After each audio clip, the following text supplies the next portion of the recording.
There is a small ring on the table beside her. Gold. Old. Engraved on the inside with a word she no longer reads aloud. She set it there the morning she arrived in this city. She has not put it back on since. She is 29 years old. But she sits like someone who has already survived several lifetimes. Back straight. Hands folded. Eyes on the street below. The way they taught her to sit when she was a little girl in a palace on the other side of the world. The room she rents is small. It smells like old wood and someone else's cooking. The window doesn't close all the way. Cold air comes in through the gap at the bottom. She has learned to ignore it. She has learned to ignore a great many things. Sometimes, without meaning to, she says it out loud. Not to anyone. Just to the window. Just to confirm that the words still make sense when spoken in this small, cold room. Once. My family ruled 3 continents. She doesn't say it with pride. She says it the way you press on a bruise. Not because you enjoy the pain, but because you need to know it's still there. 600 years? That is how long her family's empire lasted. 600 years of marble halls and gold ceilings and armies that made entire kingdoms reconsider their decisions. And now, a rented room. A cold window. A ring on a table that she cannot bring herself to wear. The question she turns over every morning, like the ring itself, is always the same. How does something that large simply disappear? Not in one explosion. Not in one battle. But quietly. Slowly. Room by room. Like a house where someone forgot to tend the fire. She doesn't have the full answer yet. But she has the memory. And memory, she has learned, is sometimes the only honest historian. To understand how it ended, you have to go back to how it began. And it began, like most things that last, with almost nothing. A small tribe on the western edge of Anatolia. Rough land. Harder winters. People who had learned that survival and movement were the same thing. And a leader, young, perhaps 30 years old, named Osman. They say he had a dream. The kind that doesn't fade by morning. The kind that sits behind your eyes for days afterward, rearranging things. In it, a tree grew from his chest. Not painfully. Slowly. The way a tree actually grows, patient and without apology. Its roots reached down through the earth and kept going. Its branches spread outward until they touched horizons that had no names yet. Rivers flowed from beneath the roots. Cities rose in the shade of the canopy. And from those cities, people looked up, not in fear, but as if they had always lived there. Osman woke up and sat with it. He didn't tell anyone right away.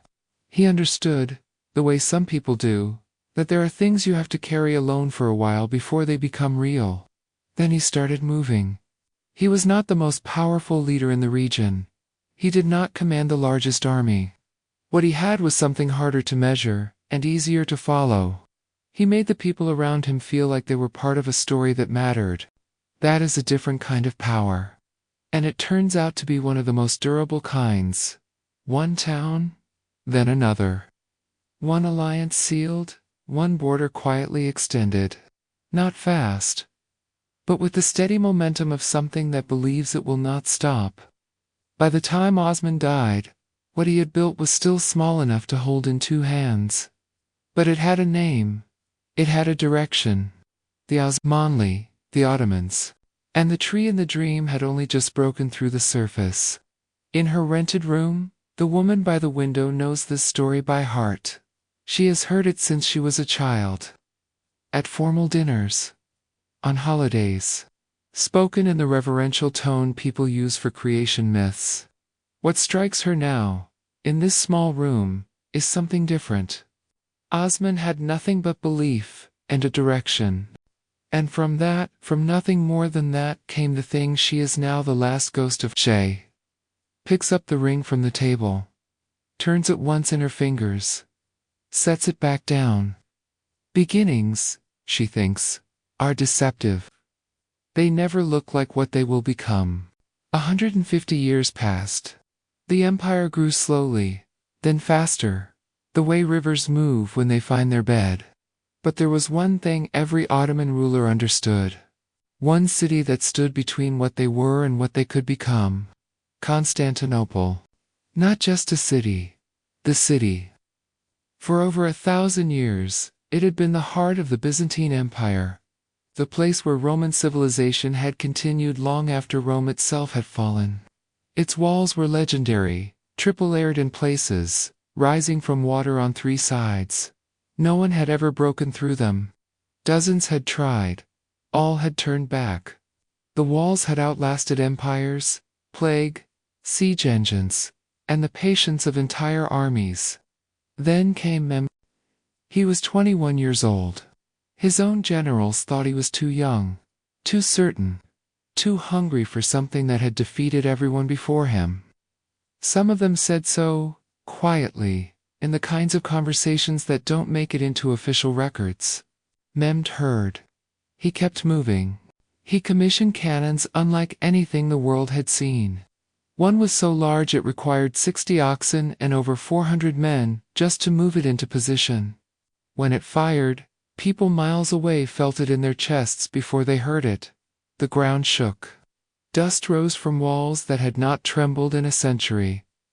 Inside the city, the defenders knew what was coming. They knew the numbers. They knew the odds. Some of them sent letters home during those weeks, letters found centuries later, still folded, still waiting. The words in them are not the words of soldiers. They are the words of men who understood they were standing at the end of something. The siege lasted 53 days. Every morning the cannons fired. Every night the Byzantines rebuilt what they could by torchlight. And every morning the cannons fired again. On the 53rd day, in the gray hours before dawn, a section of wall gave way. Memne walked into the city before the dust had settled. He went directly to the great cathedral, Hagia Sophia. Holy wisdom. He stood at the entrance for a long moment. A 21-year-old in a city that had outlasted every conqueror in recorded memory. Then he knelt and pressed his forehead to the stone floor. Stayed there. Still. Then rose. And the cathedral became a mosque. And Constantinople became Istanbul. In Rome, they rang the church bells in mourning for 3 days. In Venice, merchants went pale over their ledgers.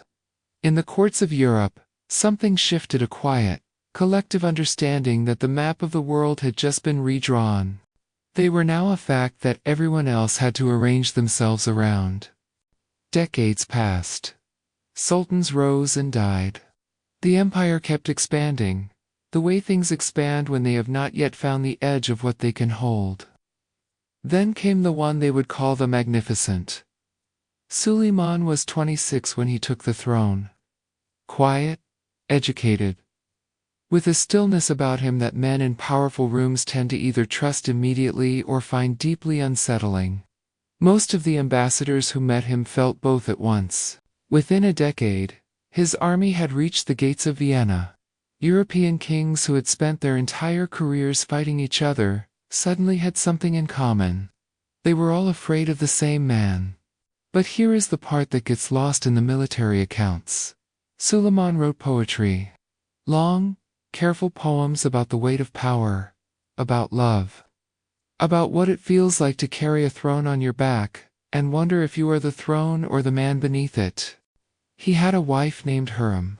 She had come to the palace as a captive, a girl from somewhere in Eastern Europe, given no choice in any of it. And yet, over years, she became the person Suleiman trusted above everyone else.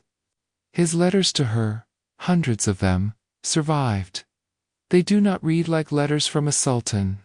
They read like letters from a man who is lonely in a way that power cannot fix. He once wrote to her, "My everything, my life, my spring, my beloved." This was a man who commanded an empire larger than any ruler of his century. And in his private hours, he was writing love letters. Suleiman also faced a decision that broke something in him. His eldest son Mustafa was everything an heir should be. brave, popular with the army, loved by the people. So loved, in fact, that Suleiman's advisors began to whisper a familiar kind of whisper. That Mustafa's time was coming. That the army preferred the son to the father. That a transition, voluntary or otherwise, might be approaching. Whether those whispers were true, or planted, or both, history cannot say for certain. What history does say is that Suleiman had his son executed. His own firstborn. His most capable heir. Killed because love for a child could not outweigh the arithmetic of survival. Suleiman never fully recovered. People who knew him said he was a different man afterward. Older. More remote. Like a room where something has been moved, and you can't quite name what's missing. He ruled for another decade. Still magnificent. Still feared. But carrying something private that his poetry never quite named. That is the thing about power at its absolute height. It does not protect you from the costs of having it. It only makes those costs harder to refuse. The woman by the window grew up inside the palace. She knows things about it that no historian can fully reach. She knows, for instance, what the marble floors smell like in winter. Cold and clean, like the inside of a stone. She knows the particular silence that falls over a corridor when two powerful people are about to disagree. She knows which staircases the servants used and which ones they avoided and why. She also knows when the palace stopped being strong. It happened gradually, the way most important things change. Not a single moment. A direction. A slow drift away from something that nobody announced was drifting.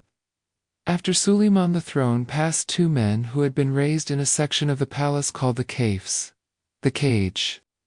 It was not a cage in the way you picture one. It was a series of rooms. Comfortable rooms. Silk cushions. Servants. Gardens, visible through windows that were, technically, open. Princes lived there for years. Sometimes decades. Learning nothing about war. Nothing about diplomacy.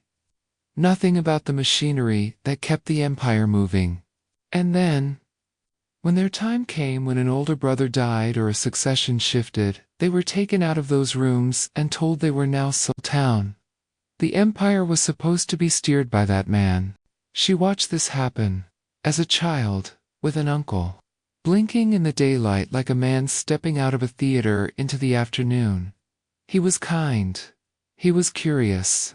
He was completely unprepared for a single hour of what was being handed to him.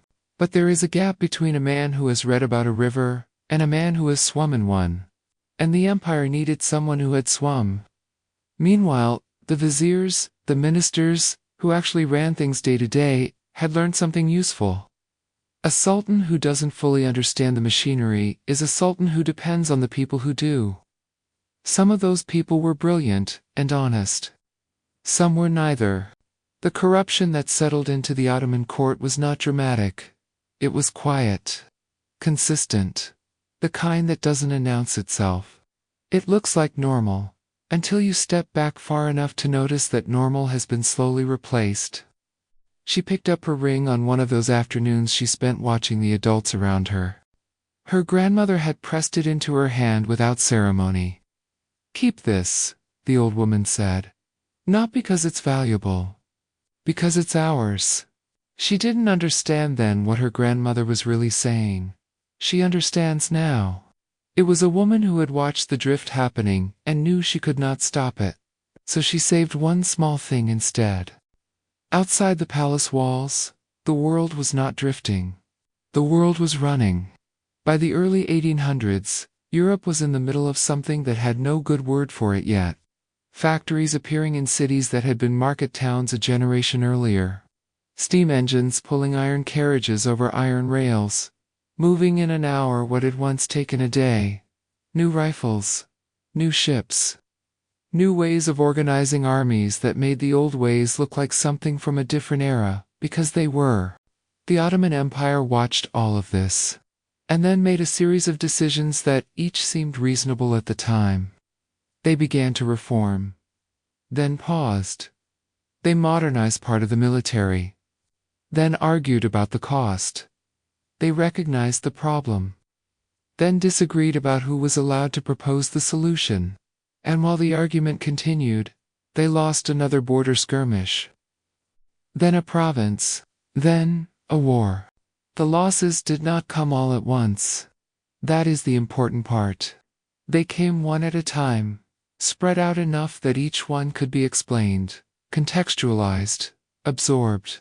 And that slow absorption is its own kind of danger. When you adjust to loss gradually enough, you stop feeling it as loss. You start feeling it as the new shape of things. In the courts of Europe, diplomats began using a phrase. They used it the way doctors use a diagnosis, not cruelly, but with the flat certainty of people who believe they are simply describing reality. The sick man of Europe. That was what they called the Ottoman Empire now. Inside the empire, people still went to market. Fishermen still brought boats in at dawn. Children still ran in the streets of Istanbul. The minarets still caught the afternoon light. Life continued with all its ordinary weight and texture. But structure and life are not the same thing. You can have one without the other for a surprisingly long time. Long enough that the people inside don't notice which one is missing. She knows this now. She has met people in exile from other places, other fallen things. A general who still wakes at 5 in the morning out of habit, though there is no army left to command. A woman who sets her table formally every evening for a family that no longer comes. The form of things outlasts the substance. Almost always. And the people inside rarely notice which one they are still holding. The summer of 1914 arrived warm and ordinary. Markets were open. The Bosphorus was full of boats. Her father, a man of 31 that year, was meeting with ministers about a water project in the eastern provinces. Then an archduke was shot in Sarajevo. And the ordinary summer became something else. She has a photograph of her father from those months. He looks young, formal, slightly unsure the way people look when events are moving faster than their ability to think clearly about them. He did not want the empire to enter the war. She knows this because she heard him say so. Not in any official setting. At dinner, his voice low and careful, directed at her mother across the table. We have no business in this. We are not strong enough for this. But there were other men who believed the opposite. Young officers. Impatient men who had watched the empire shrink their entire lives and had decided that alliance with Germany was the last door still open. Her father was not a coward. She wants to be clear about that. He was a man who understood the difference between courage and recklessness. He spoke against entering the war in every meeting where he had standing to speak. It made no difference. The Ottoman Empire entered the First World War in November of 1914. Not as a confident power, choosing its moment, but as an exhausted institution, hoping that someone else's momentum might carry it forward. It did not. The fronts multiplied faster than anyone had planned. Gallipoli, the Caucasus, Mesopotamia, Palestine. Supply lines stretched until they broke. Orders arrived too late to matter. Soldiers who fought brilliantly in some places collapsed without food or ammunition in others. When the armistice came in 1918, the empire was on the losing side. Allied warships entered the Bosphorus. Foreign soldiers, men who had never seen Istanbul, stood on street corners that had been Ottoman for 500 years. They stood there the way conquerors stand. Not with cruelty, necessarily, but with the quiet confidence of people who have already decided that this place belongs to them now. In the palace, the Sultan still held his title. The ceremonies still happened. But authority had drained out of the institution the way heat drains from a room when the fire goes cold. The vessel was still there. It simply no longer held what it used to contain. A military officer named Mustafa Kemal, a man who had survived Gallipoli, when most did not, had decided that the answer to all of this was not to repair the empire, but to end it, and build something different on the same ground. In 1922, the Sultanate was abolished. In 1923, the Republic of Turkey was proclaimed. And in 1924, the royal family received a piece of paper. Formal, courteous, completely final. They had 48 hours to leave. She remembers the morning. The palace was very quiet. Not the quiet of early morning, when things are simply waiting to begin. A different kind of quiet. The quiet of something that knows it is over. She was 24 years old. She had lived her entire life within these walls. Every corridor, every garden, every room she had not been allowed into, and every room she had. She packed a small bag. She knew she could take very little.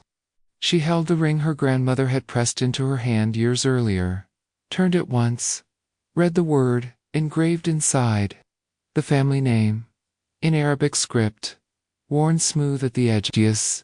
She put it in the bag. Then she walked through the palace for the last time. She did not touch the walls. She had been raised not to be sentimental, and the training held. Mostly, at the end of the main corridor, near the courtyard entrance, she stopped. Just for a moment. The morning light came through the high windows at an angle she had seen 10,000 times. Gold-colored, patient, completely indifferent to what was happening beneath it. She thought about Osman, who believed a dream could grow into a tree. She thought about Mehmed, kneeling on the stones of a conquered cathedral. About Suleiman, writing love letters and executing his son, and carrying both things at once. About her uncle, blinking in the daylight from the caves, trying his best. About her father at that dinner table, saying we have no business in this and being ignored. 600 years of people doing the best they could. Some of them wisely, some of them not. All of them certain, at the time, that the thing they were holding would last. Then she walked out into the courtyard. They were driven to the train station in ordinary cars. The city went about its morning. Everyone was quieter than she expected. She found her seat on the train. The hills she had seen every day of her life. The city looked exactly the same. It did not look like a place that had just changed hands. It looked like itself. Because it was itself. She did not look back. Now she sits in the rented room. The ring is on the table. The cold comes in through the gap at the bottom of the window.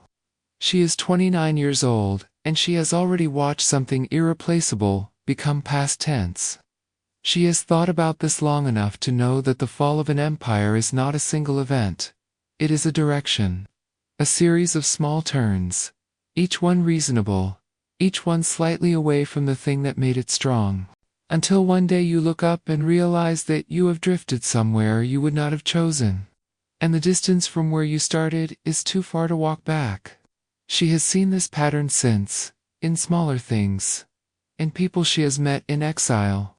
In the kind of quiet erosion that happens to anything that stops asking whether it is still itself.